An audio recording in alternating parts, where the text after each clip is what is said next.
Today is Kevin Davis's first full day on the job without that interim tag as Baltimore City Police Commissioner.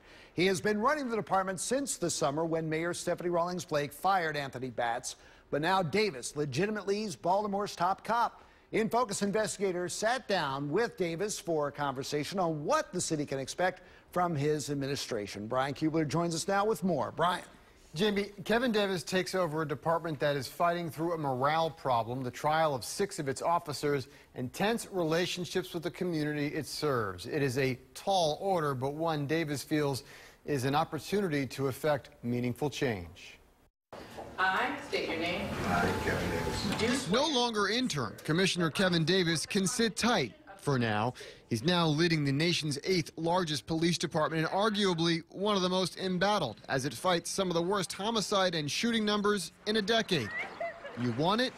You got it. To put it bluntly, why in the world would you want this job at this time in this city? Yeah, because it's an opportunity to do something that needs to be done for this city, for this state, and this profession. And I can't think of any other place I'd rather be. Oh, she trying to hit her. What the American policing is at a crossroads, and Davis feels that intersection is at Fayette and President Streets.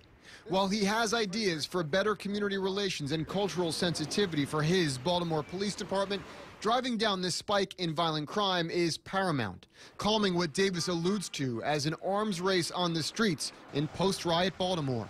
Key stats convince him he has a certain population in this city consistently on guard. Accidental, self-inflicted gunshot wounds are up 50% this year. So that's a person, an armed person, choosing to carry his firearm when he probably chooses on a regular basis to leave it at home, sticking it in his waistband or in his front pocket, and an accidental discharge takes place. We've got a 50% increase in that. That's what we're seeing in 2015 that we haven't seen in recent years. It's a group of highly motivated, violent repeat offenders. Folks would rather be caught by the police with a gun than by the bad guys without a gun. That results in steep increases in shootings, the volume of which Davis likened to taking a drink from a fire hose. But he feels the department is approaching a corner. His detectives are now centralized. Whether homicide or non-fatal shootings, they are now comparing notes.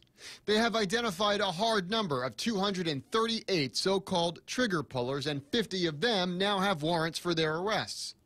Davis credits a lot of that work to his 60-day BFED program, which combines federal resources in the city's war room to develop cases that will stick against violent offenders.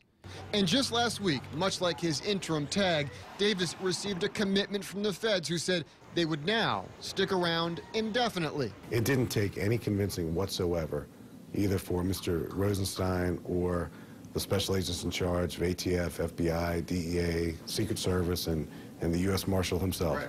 It took zero convincing about the necessity to keep this thing going. Davis also plans on going from 4 patrol shifts a day back to 3 and returning to police posts, both changes under former Commissioner Anthony Batts. He will also move forward with more foot patrols and an actual curriculum of teaching his officers how to do it. These are meaningful changes, Davis says, even if politics doesn't guarantee his post as commissioner will stick for very long. I've already lived through that, a change in political administrations in Anne Arundel County, and I've learned that no matter what you do, it may not matter. It may not matter at all. Community support, crime reductions, collaborations with folks, it may not matter. So I'm going into this knowing that whatever I do may not matter, and I'm okay with it. But, you know, it's a more peaceful way for me to go into this time in my life and into this time in the history, because I'm just going to do my best, and I'm not going to worry about who or what is next. Now, whether or not that political clock started ticking, Davis will be the man to lead this department through not just the Freddie Gray trials, but also a possible consent decree from the Department of Justice. Many people in the department believe the DOJ are going to force some changes early next year. Davis has experience in that as well. He was part of the Prince George's County Police Department when the DOJ had a consent decree for it. Brian.